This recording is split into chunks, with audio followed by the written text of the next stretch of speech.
Hi, my name is Ken Lasterson. I wrote the microbiome prescription website, and this is a companion video to go with a post which is about to go up momentarily in November 2023.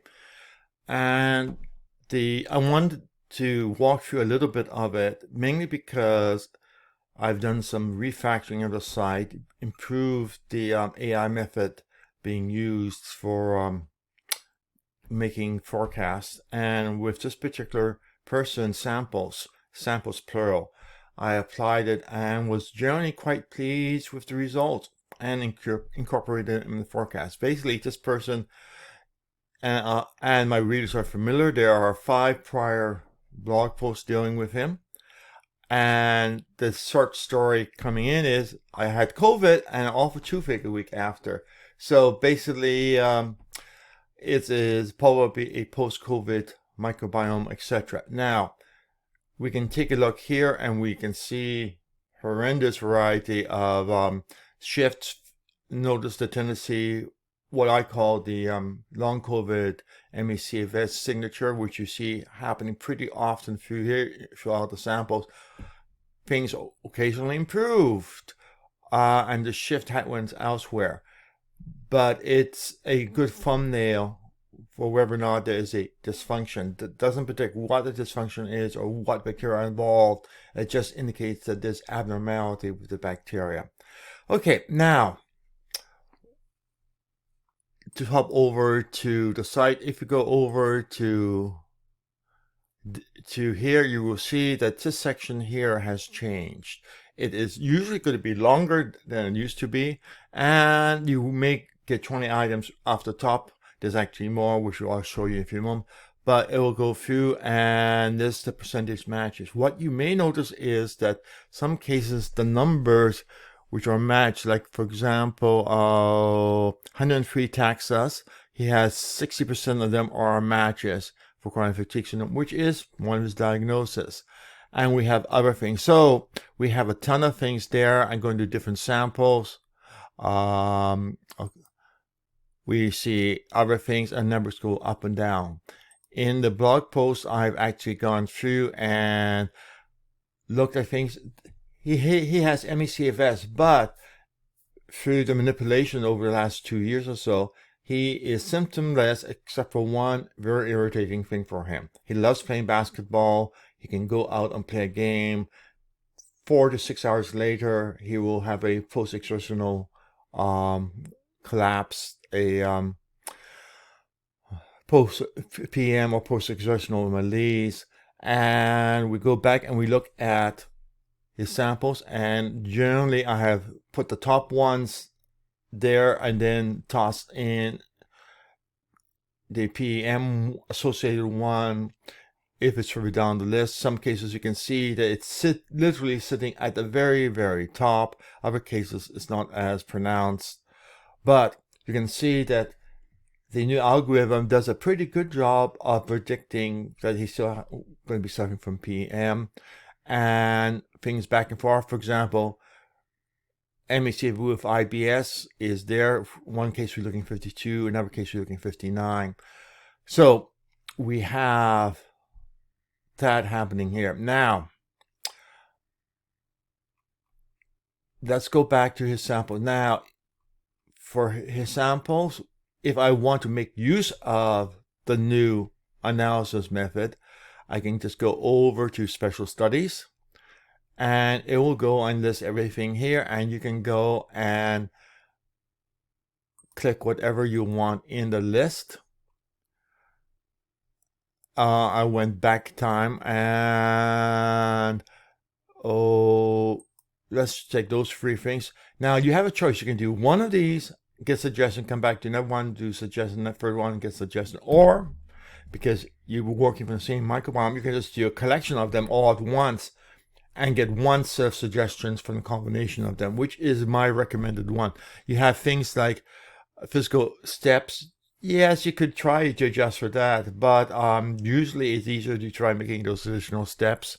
And things like gradual onset, it leaves a signature, which is what we're identifying to, but there's little point in trying to get suggestions based on that signature because that signature is in the past. So you need, or physical work sitting, which is also correct. So what you have to do is don't just pick them blindly. Say, okay, is this something which can be modified, not a historical reality, like, for example, blood type, or which gender I am, or my age, which indicates that, yes, we are able to detect that from the microbiome sample. And usually, if you're quite sick, those things won't show up because guess what? All of the other shifts are adding noise to our ability to detect. So here we have what we have, and we have 42, 59, 38. We have 120 potential bacteria. However, the number is actually going to be less. I'm going to go and toss the kitchen sink at this one and get suggestions.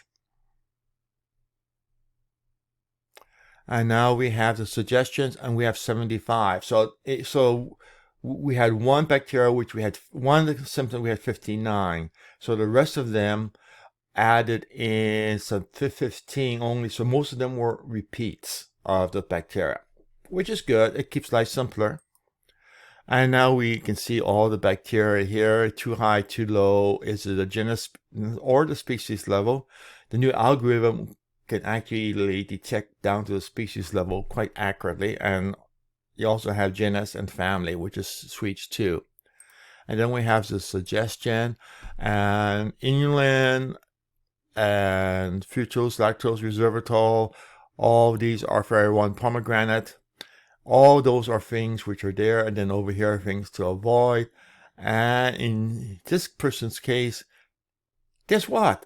We see a ton of CFS bacteria, antibiotics there, and all of them to be avoided. You don't want them because those are not going to do you good, which is sort of an interesting case. Okay, so that's it. Now, what I want to do is also go over and show you this page. So we have this page listing everything, and now if I just type in post exertional fatigue, we can see the ones. I'm going to do it from the highest. In general, something like 30 or more taxas have to be identified before it would be listed in the symptoms or the suggestions page, because once we get down to a small amount, it's a little bit more hit and miss. When you get a high number like 102, 123, we have a good idea, so we can just click here. And now we have everything identified. For example, we can now do a sort. And we see there's one clade involved, and we see the specific bacteria in a class, and then the families involved, and then the genus, and way down the list you'll get to the species. So we can see things there. And one of the challenges, which is an AI issue, is, okay, when you can compare two means, one is higher than the other statistically, but when does it become significant in terms of predicting symptoms? And what we have here is we have the magic numbers showing what numbers are being used. Now, you can't work from a single bacteria, you have to take them as a collection. So what we have is, for above, we have 47%, and for below, where do we go? Oh, let's go back there. Most of them are above. We go down to 37%. Do we have anything on this one? 36%, 35%. And so it simply, the forecast indicator is where we, for an individual sample, decide whether or not this is a reasonable candidate to be included. If you get enough reasonable candidates, we flag it as being likely. And here we have above, and over here is contribution, is how significant it is. And this number is actually chi squared, the square root of chi squared, so that we don't get obscene numbers, because sometimes people get some obscene numbers which cause people to become super focused on a particular thing. And of course, we have the usual bifidobacterium. And when the magic word below occurs, it means that you have too low level. And guess what? Hey, all those are below, which is typical for chronic fatigue syndrome. And for, let's see what happens if we go and type in lactobacillus. Hey, no lactobacillus was associated with the PEM. So there was no association there. There was an association with bifidobacterium. It's an interesting way, and the results could be interesting. So I'll get back. So we went through and do it. My general suggestion is a pretty simple one. We'll go back, and we're going to go and we'll use his 517. Just give me suggestions.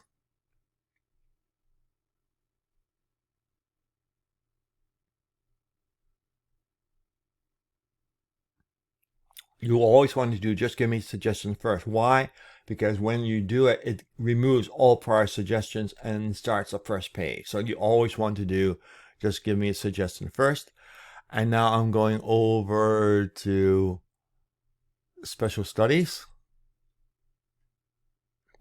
And we're going to click these. And this one will list everything that you have, which there, and you should only pick items which you have definitely have the symptoms lost. Okay, so we have 3 items there, and we're going to do the everything option again. And there we have the results. And now we go back to change the microbiome, and we see we now have 5. We have the 4 standard, just give me suggestions. We have the 5 now, and now we can go in and view the basket, or we can go and download a PDF if you feel like it. And we see, oh, that there. And now over here we have the take avoid count. You may want to sort that by descending, and then this one, the why the okay, and basically what we have is a net effect here. You can go and take a look at 5. Anything which is a 5, everybody agrees on. So there, and then you have 4 zeros is what you really want next, and etc. And we do have antibiotics on the list here, which probably comes from the general sample. Okay, lots of choices for you. I cannot say which is the right choice to make. I can give you the choices and you can work from there.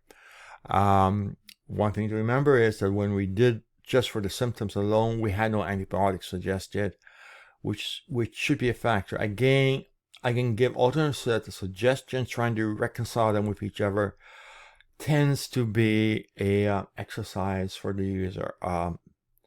Each one is rationed and based out, but there's so many factors which are intrinsic, subjective judgment choices that you or the physician, again, remember keyword physician, because at the bottom you will see that I'm not a licensed medical professional. I cannot give advice. What I can do is show my logic, show you how I get the information, show you the studies which I use to get information, all in a completely logical, systematic fashion.